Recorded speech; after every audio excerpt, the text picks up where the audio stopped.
À la une de cette édition de l'actualité, un comité de haut niveau pour redorer le blason du coton burkinabé mis à rude épreuve depuis quelques années. Le Burkina Faso a perdu sa place de leader en Afrique et il faut corriger cela. Le comité est sur le terrain à Djiba pour donner l'information aux producteurs, en même temps que les mesures incitatives du gouvernement pour booster la filière coton. Le point de la tournée dans cette édition et le président américain qui brandit la menace de taxer 200 milliards de dollars de biens chinois à 25%, un avertissement à Pékin quelques jours avant le début des négociations présentées comme les ultimes avant la signature d'un accord ou la reprise de la guerre commerciale entre les deux puissances économiques. Bonjour, merci de nous rejoindre pour le point complet des informations de la mi-journée.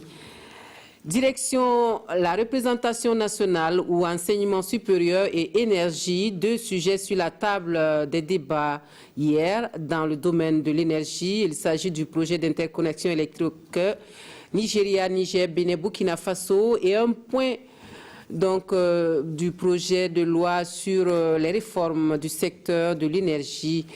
Le projet d'appui à l'enseignement supérieur à travers un dossier d'accord de dons pour améliorer la qualité de cet enseignement au Burkina Faso. C'est un don qui permettra aux universités publiques d'octroyer plus de bourses aux étudiants. Les deux ministres étaient face aux députés. Le compte-rendu de la plénière avec Kwale Nebié et Ismaël Diloma Sirima. 3 projets de loi ont reçu le quitus de l'Assemblée nationale. Le premier porte sur la ratification d'un accord de don entre le Burkina Faso et l'Association internationale de développement. Il s'agit de 35 milliards de francs CFA pour renforcer l'accès à l'enseignement supérieur et aussi pour soutenir les innovations.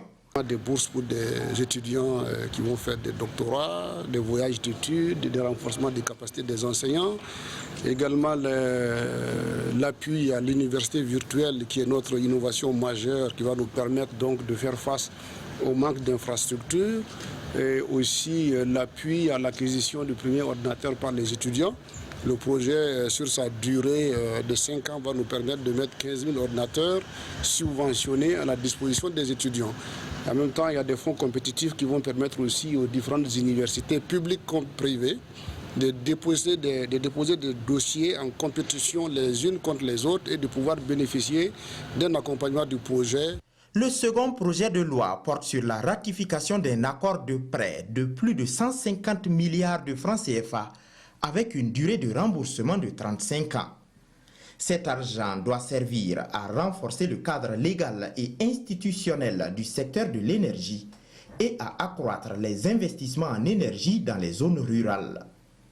Le troisième projet de loi est relatif au projet d'interconnexion électrique Nigeria, Niger, Bénin, Burkina Faso. L'objectif donc c'est d'interconnecter tous les pays donc de la CEDEAO, ce qui va permettre au Burkina Faso donc d'avoir accès à partir donc du Nigeria d'un kilowattheure qui soit accessible, parce que vous savez nous avons un des kilowattheures les plus chers de la sous-région.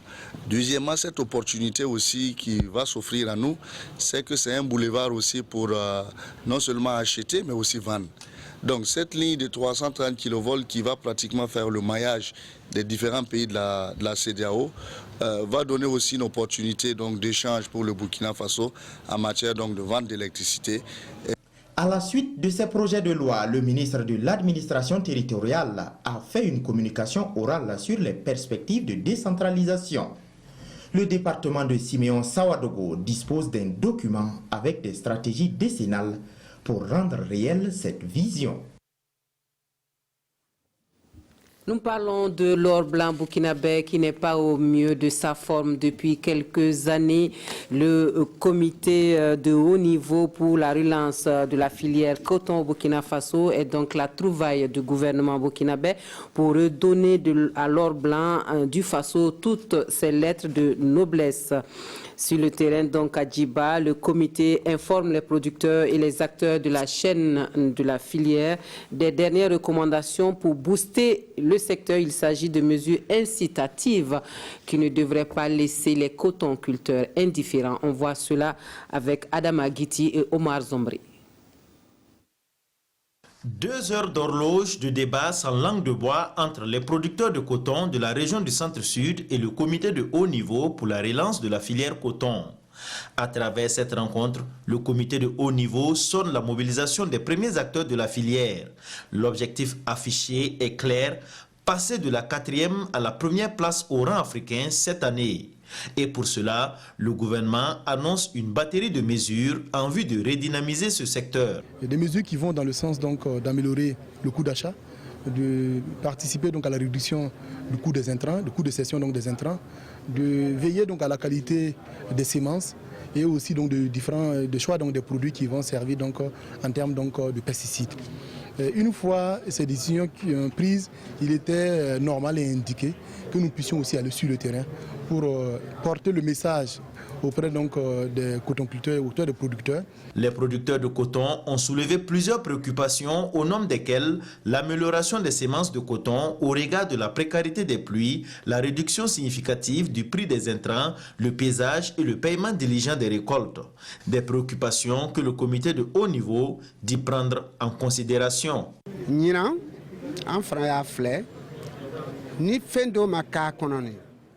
Cette année, nous avons vu que nous devions prendre les taureaux par les cornes afin de redynamiser la culture du coton.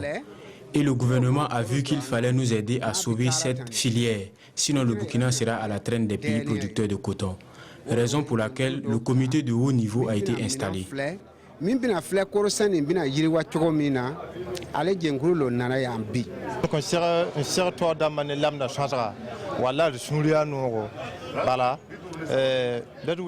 Je suis très content d'avoir échangé avec les premiers responsables de la filière coton.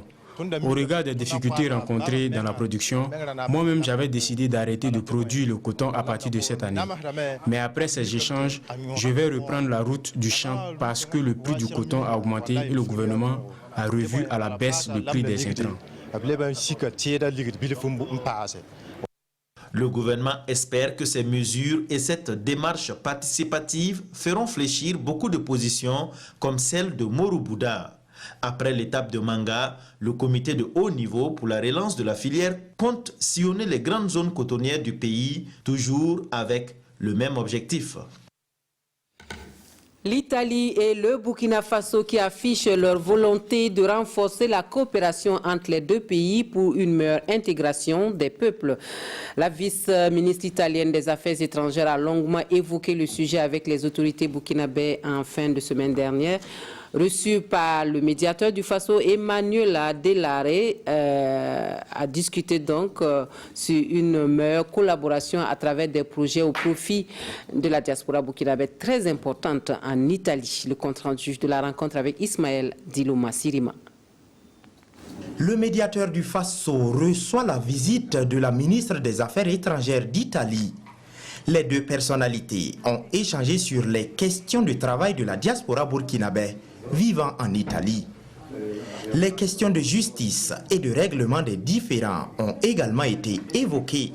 Ce pays a reçu vraiment avec respect tous les Burkinabés qui y sont. Nous avons une forte population de la diaspora qui y est et qui ne se plaint pas, qui revient plutôt investir au Burkina Faso.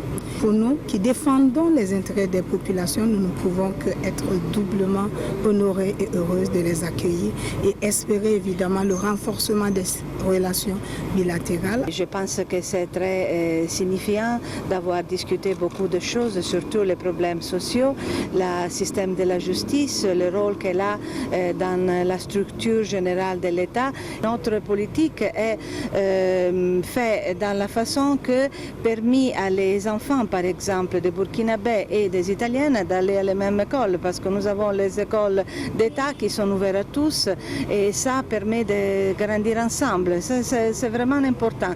Et aussi, vous savez, certainement, nous, Italiennes, nous étions des migrants aussi.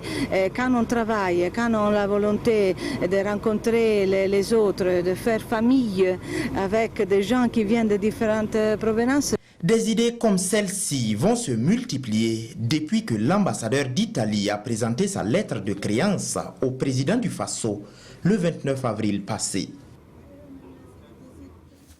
Autre actualité, l'autorité supérieure de régulation des communications électroniques et des postes lance une formation sur les opérations de registre des noms du domaine .bf, une formation pour renforcer les capacités des différents acteurs du domaine de l'Internet et du numérique sur la gestion des noms de domaine en général et sur le domaine Internet.bf propre au Burkina Faso en particulier.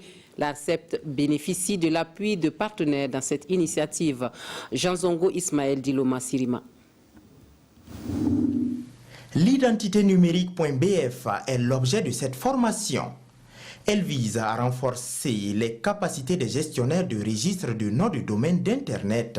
Cette formation dure 5 jours. Elle va permettre de tracer des voies afin de rentabiliser l'identité.bf.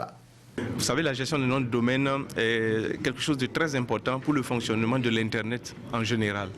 Et au Burkina Faso, nous avons notre précieuse identité sur l'Internet, qu'est le .bf. Vous savez, .bf, ça sonne Burkina Faso. Alors donc cet atelier du genre est un atelier technique qui va renforcer donc les capacités donc de tous les acteurs impliqués de près ou de loin dans la mise en œuvre donc des applications et l'utilisation donc du réseau Internet du Burkina Faso. Et pour cela, nous organisons donc cette formation de renforcement des capacités au niveau technique en partenariat avec l'organisme africain de gestion des noms de domaine, qui est l'AFTLD, l'African Top Level Domain, qui nous accompagne justement tout au long de cette semaine pour la formation des différents acteurs. Deuxième du genre, cette formation devrait accroître le rôle des acteurs de la communauté Internet au Burkina Faso. Dans cette perspective, l'ARCEP bénéficie de l'appui de l'Organisation africaine des noms de domaine de premier niveau et de l'Association burkinabé des domaines Internet. Qui vient de nous parvenir, le poste de péage à l'entrée de Ouéguia attaqué très tôt ce matin par des individus armés. Les assaillants ont donc ouvert le feu sur le poste de péage. Bilan, 1 mort et 2 blessés, dont un policier. Le ratissage est en cours. Et justement, médias et élections dans un contexte de crise sécuritaire, c'est le thème du panel organisé par le Centre national de presse Norbert Zongo à l'occasion de la Journée internationale de la liberté de la presse. Une thématique décortiquée par 3 panélistes qui sont des spécialistes et sous la modération d'un spécialiste, un professionnel du journalisme que l'on ne présente plus, Baba Ama. On voit le reportage de Yacouba Gamene et Abdul Rasmane Zongo. Le Centre national de presse Norbert Zongo, initiateur du panel, se justifie. Quel peut être le rôle et la responsabilité des médias dans ces contextes difficiles-là, d'autant plus qu'il n'y a pas seulement que ces contextes sécuritaires. Nous sommes à la veille d'une période électorale et en 2020. La thématique médias et élections dans un contexte d'insécurité a été abordée différemment par les communicateurs. Pour l'orateur Kalifara Siré, il y a de nos jours la nécessité de rebâtir certains fondements de l'État burkinabé, pulvérisés ou dépassés aujourd'hui, pour arriver à un équilibre territorial s'appuyant sur une charte de cohérence et de cohésion sociale. À l'appui, il a pris l'exemple d'Arbinda, qui demeure un canton particulier depuis l'époque coloniale. À son tour, le panéliste Ludovic Kibora pense que le Burkina Faso doit d'abord être compris comme une mosaïque de groupes socio-culturels dont les valeurs culturelles, à l'image du respect, restent un ciment fort du vivre ensemble. Le déficit ou l'effritement du respect, tout comme le défaut d'autorité de l'État, sont synonymes d'absence de régulation et donc source de crise ou de conflit. Quant à Abdul Karim Seydou, les élections constituent globalement un test pour apprécier la solidité de l'appareil sécuritaire, administratif et démocratique. Le premier enjeu est lié à la sécurisation des différents scrutins qui vont avoir lieu. et également la sécurité des journalistes et l'ensemble des acteurs qui vont intervenir dans ce processus électoral. Et le second enjeu est lié à des questions de fond, notamment les politiques publiques en matière de sécurité. Est-ce que les hommes et les femmes des médias seront en mesure de soulever les préoccupations, les problématiques essentielles en matière de sécurité? Je pense que c'est un enjeu important dans la mesure où, sans une connaissance en tout cas importante de ces différents enjeux, qui sont également des enjeux internationaux, il va être difficile pour les hommes et les femmes de médias de soulever, de mettre à l'agenda les préoccupations essentielles. Ce panel a permis à l'auditoire et aux orateurs de s'éclairer et de s'expliquer mutuellement à travers un jeu de questions-réponses. Et la menace de la déforestation qui plane sur le parc national des Deux-Balais, les autorités en charge de l'environnement tirent la sonnette d'alarme à travers une campagne de sensibilisation. C'est surtout attirer l'attention des populations sur les dangers de cette déforestation pour la vie en général. La campagne lancée dans les Balais devrait toucher 47 villages et des 7 communes de la province. Reportage Lassina Ouattara, Edouard Ouedraogo, Karim Ouedraogo. Le parc national des Deux-Balais fait partie des 70 aires classées du Burkina Faso. Avec 80 600 hectares, ce patrimoine national situé dans la province des Balais est en train de perdre plus de 8 000 hectares dû à l'action de l'homme. Pour remédier à la destruction du parc des Deux-Balais, l'Association des jeunes pour la protection de l'environnement AJPR lance ici à Boromo une campagne de sensibilisation. Le parc national des Deux-Balais actuellement est confronté à certaines difficultés, notamment les pressions anthropiques qui sont le braconnage, l'orpaillage et la transhumance illégale et la pêche illégale et aussi l'agriculture. Nous allons rentrer dans les villages parce que chaque commune a des villages. Rentrer dans les villages, inviter le chef du village, inviter le CVD, inviter les conseillers qui sont là-bas. Ils vont appeler la population pour nous, on va faire la sensibilisation. L'Association des jeunes pour la protection de l'environnement a le soutien des autorités et de ses partenaires. On dit généralement que l'environnement là, c'est un patrimoine de nos enfants, hein, ce n'est pas pour nous. Il n'y a rien de plus noble que la lutte pour la sauvegarde de l'environnement. Si nous avons des associations aujourd'hui qui ont pour combat préserver cette forêt, le ministère de l'Environnement et de l'économie verte, à travers bien sûr la politique du gouvernement, ne peut que s'enorgueillir, ne peut que les encourager, ne peut que les soutenir. Après ce lancement ici à Boromo, la campagne de sensibilisation se poursuivra dans 6 autres communes de la province: Koti, Poura, Fara, Bagassi, Pa et Foujan.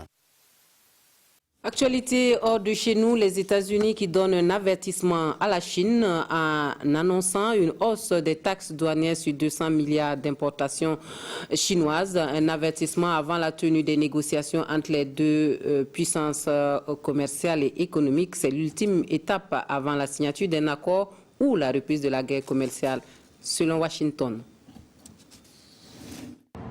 La guerre commerciale entre Pékin et Washington pourrait bien être relancée.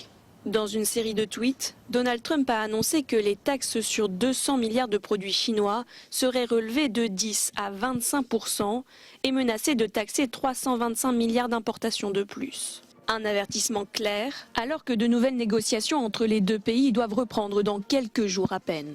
Pékin n'entend pas négocier sous la menace, mais l'équipe de négociateurs chinois prépare toujours sa venue à Washington. Les relations entre les deux pays s'étaient pourtant détendues depuis décembre dernier.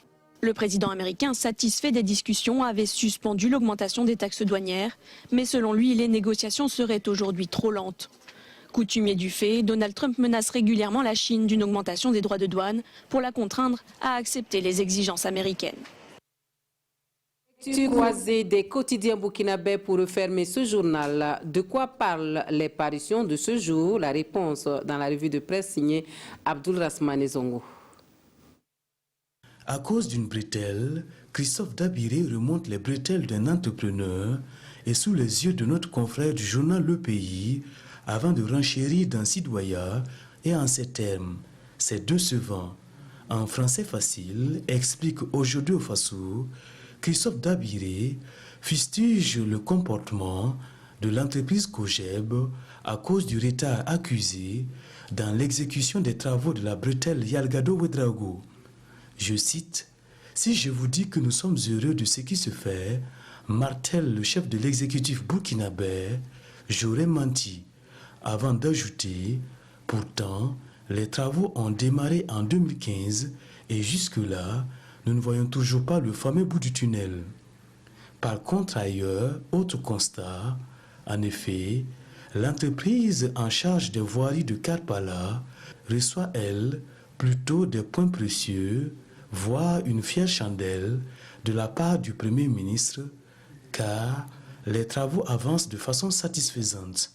À chacun sa cible ou encore son retard, le SYNATIC, syndicat autonome des travailleurs de l'information et de la communication, hausse également le ton, en témoigne Sidwaya, du fait du retard accusé dans le passage des éditions Sidwaya et de la RTB en société d'État.